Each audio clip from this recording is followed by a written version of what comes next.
On peut se demander pourquoi c'est si difficile de changer, même quand on le désire de toutes ses forces. Aujourd'hui, on explore une approche vraiment humaine qui tente de répondre à cette question. L'entretien motivationnel. C'est une méthode clé en addictologie, bien sûr, mais ses principes, en fait, ils s'appliquent à tous les changements de vie. Alors allons-y, plongeons ensemble dans l'art d'écouter le changement. Eh bien, tout commence par là, par ce paradoxe qu'on retrouve au cœur de tant de difficultés, notamment les addictions. Une personne peut vouloir changer de tout son cœur, mais en même temps se sentir complètement bloquée. On voit bien que ce n'est pas juste une question de volonté, c'est bien plus complexe que ça. Et c'est justement ça que l'entretien motivationnel essaie de décortiquer. Et la clé de ce mystère, elle se trouve dans un mot, l'ambivalence. Il faut vraiment s'imaginer une sorte de tir à la corde, mais à l'intérieur de soi. D'un côté, une partie qui tire de toutes ses forces vers le changement, et de l'autre, une partie qui s'accroche et qui tire pour que rien ne bouge. C'est ce conflit permanent qui paralyse, qui empêche d'avancer. Et c'est pour ça que les conseils tout faits du genre « Allez, tu devrais arrêter », non seulement ça ne marchait pas, mais ça peut même être contre-productif. Et c'est là, précisément là, que l'entretien motivationnel entre en scène. Attention, ce n'est pas une technique pour convaincre ou persuader quelqu'un. Pas du tout. C'est avant tout une nouvelle façon de discuter, une conversation.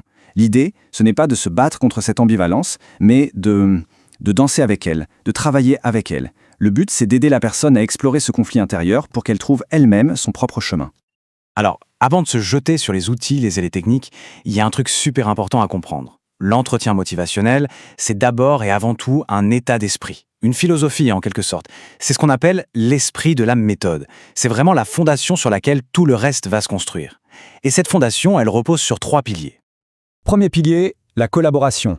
Là, on oublie complètement la posture de l'expert qui sait tout et qui dit ce qu'il faut faire. Non. Le thérapeute et la personne, ils sont partenaires. Ils travaillent main dans la main, comme dans une équipe. On cherche à créer une alliance, pas une confrontation. La relation est d'égal à égal.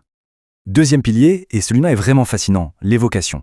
On a souvent l'impression qu'il faut mettre des bonnes idées dans la tête des gens pour qu'ils changent. Eh bien, l'entretien motivationnel part du principe inverse. Il postule que la motivation, les raisons de changer, elles sont déjà là, à l'intérieur de la personne. Le boulot du praticien, ce n'est pas de créer cette motivation, mais de la faire sortir, de la faire émerger. Un peu comme si on aidait quelqu'un à puiser l'eau de son propre puits. Et enfin, troisième pilier fondamental, le respect absolu de l'autonomie. Ça veut dire quoi?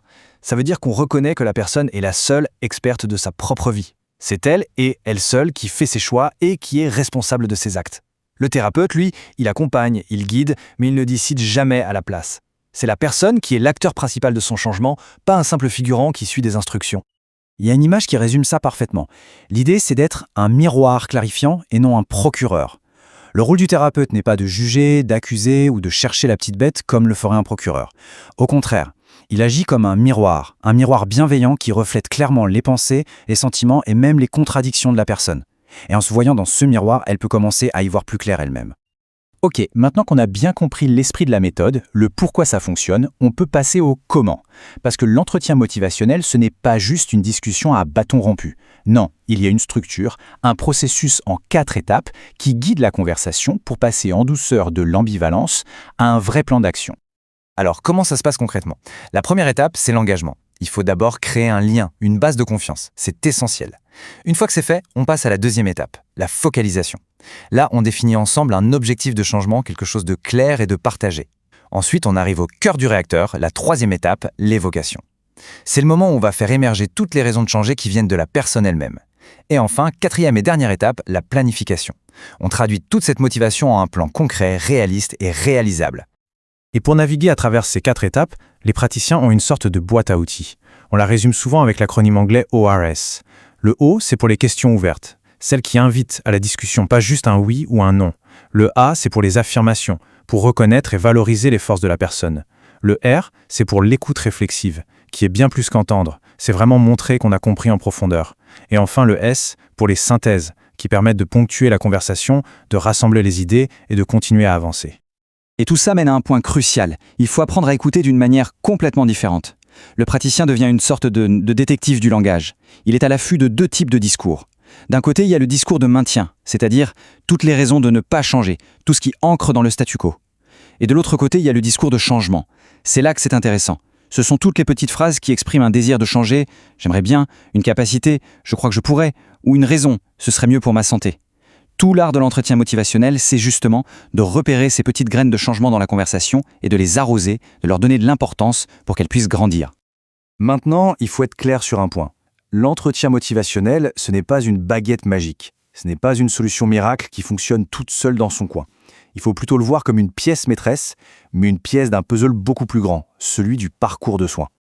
En fait, l'entretien motivationnel ne remplace pas les autres approches. Au contraire, il les rend souvent plus efficaces.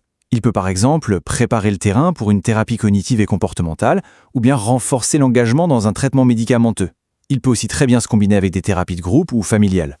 En somme, il ne fait pas tout le travail, mais il aide la personne à trouver la clé pour ouvrir sa propre porte au changement.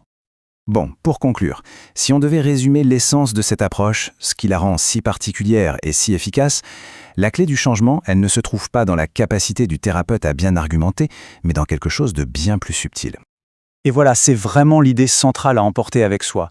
Un changement qui dure, un changement authentique, ça ne peut jamais être imposé de l'extérieur. Forcer quelqu'un, ça mène presque toujours à l'échec ou à un changement de façade. Le vrai changement, le profond, il doit venir de l'intérieur. Il doit naître d'un consentement personnel, d'un désir qui appartient en propre à la personne. C'est le respect de cette vérité fondamentale qui est le cœur battant de l'entretien motivationnel. Il y a une formule magnifique qui résume tout ça, c'est une médecine de l'écoute et de la liberté. C'est plus qu'une simple technique, n'est-ce pas? C'est vraiment cet art subtil d'accompagner une personne sans jamais la forcer, en respectant son rythme, sa dignité. Et ça nous laisse avec une question finalement. Est-ce que notre façon d'aider les autres au quotidien respecte vraiment cette liberté fondamentale qu'ils ont de changer ou de ne pas changer?